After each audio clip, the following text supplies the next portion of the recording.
the 2024 Heisman Trophy odds. And this was sparked by one of And our before you get to that, like also if say Army wins this game and Notre Dame loses, I think they're out. I think Notre Dame would be out. yeah, So especially this if is they this is a lose. do or die game for Notre Dame as well. So, that's another reason why this game has big implications is this Army Notre Dame game to see who can advance into the playoffs or has the potential to advance into the playoffs. So Well, yeah, a lot of big games, a lot of big games. BYU lost one game and they fell 8 spots. Yeah. So I feel like everybody outside of the SEC is going to pretty much suffer the same fate if that Oh yeah. happens to them, especially in the Even I last don't 2 care. I don't weeks. even care that it's a ranked game. Like Yeah. if I mean, and their only loss so far has been to Ohio State by 3 point. Oh wait, no, that's a different Notre Dame game. Um, who did they lose to? They lost to Northern Illinois. That wasn't a good game. Yeah. So even if they lose to Army as a ranked game, Notre Dame's out. Notre Dame's out. So this weekend has got a lot of implications for final seeding for teams that are trying to make the college football playoffs. Yeah. And so when we talk about the 2024 Heisman Trophy Casino, there's only 2 players Only who are two. really in the mix. And That's that what I is wanted to talk about next. So thanks for bringing it up. yeah, that is Travis Hunter from Colorado. The odds right now for him to win it are minus 350. And then Ashton Jeanty, the Boise State running back, who the odds are plus 380 for him to win. And then it drops off a cliff in terms of odds. So Yeah. basically, it's a 2-man race. One of your friends, loyal listener to the show, was making the case that it's Travis Hunter by a mile because And he he wants plays you to get both off ways. Genty's nuts, as he said. One Yeah. last thing. Tell Will to get off Genty's nuts. Travis Hunter is winning the Heisman. So let's break it down. So Travis Hunter, the front runner right now, obviously because he plays 2 ways. So the 2 ways he plays are wide receiver and corner, right? So his wide receiver stats this season, 74 receptions, 911, nice. Yards and then 9 touchdowns, right? And then rushing, he doesn't have anything. Defensively, he has 23 tackles, 16 of them solo, 7 assisted, 8 pass deflections, 0 sacks, 1 forced fumble, 3 interceptions. So, again, pretty good numbers, right? When you look at him, pretty good numbers. However, when you look at Ashton Jeanty this season, 256 carries, 1,893 yards, so almost 1,900 yards, and 26 rushing touchdowns. Okay. So when you look at these two at their positions, okay, Casino, let's pull this up right here.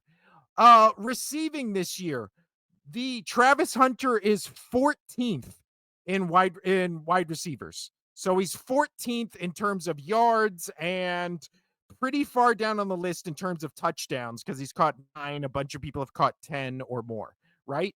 So 15 people are better than him at wide receiver if we're just looking stat wise. Rushing wise, let's see. Ashton Jeanty, 1,900 yards. The closest one to him has 1,400. 26 touchdowns. The closest to that has 21. I So totally agree.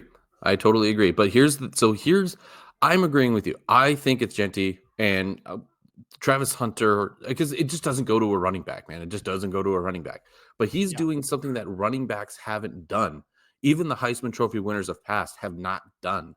Like that's what's blowing my mind. I mean, the only thing that Travis Hunter's got going for him is so he's declared for the draft and he says that he can play in 2 positions, right? He's got the wide receiver and he wants to play cornerback.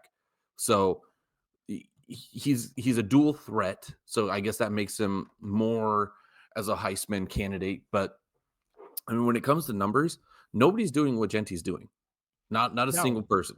And I know he's not playing the best run defenses. The best run defense that he's played all season was UNLV's.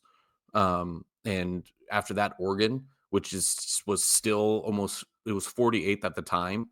I don't know what they are now, but so he hasn't played the best run defenses in the league. But you can say that with Colorado, they're not playing the best passing defenses in the league. Yeah. Like, Well, I mean, that's the whole thing. And it's also like, would you again, the Heisman winner is supposed to be someone who is excelling in college football at a position. yeah, So give me the totally. position that what is it? Travis Hunter is excelling at No, because he's a dual threat. That's what makes him on that if list. he's pretty good at both, that's impressive. But again, it's not Heisman worthy to be pretty good at two positions. I'd rather have you be elite at one than pretty good at two. Would you rather, Casino, pay a hooker who's pretty good at everything, or would you rather pay a hooker who gives you the best blowjob of your life? You'd rather go for the best blowjob of your life than okay, you're decent at everything. Like, because that's not going to be memorable, right? Especially if you're paying your hard earned money for it. Okay. I can't. I can't. um, As you can tell, we're still yeah. not 100% healthy as we're but coughing.